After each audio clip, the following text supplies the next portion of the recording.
Tahniah dan setinggi-tinggi penghargaan kepada semua ahli skuad anti dadah Pulau Pinang atas komitmen dan semangat luar biasa dalam menjayakan misi Penang lawan ancaman dadah. Anda semua adalah wira sebenar, barisan hadapan yang menjadi inspirasi dan kebanggaan negeri ini.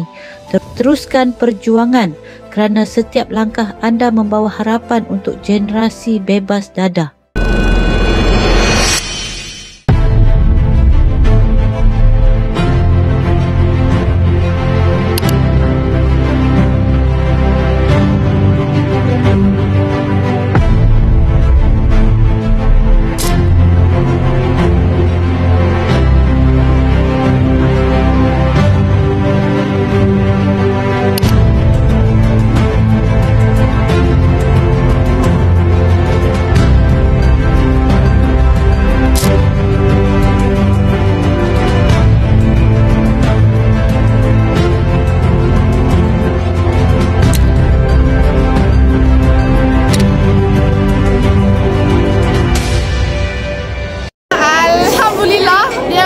Terbalas juga, walaupun kita niat kita ni ikhlas tak ada apa, tapi alhamdulillah terbalas. Orang nampak apa yang kita buat ni.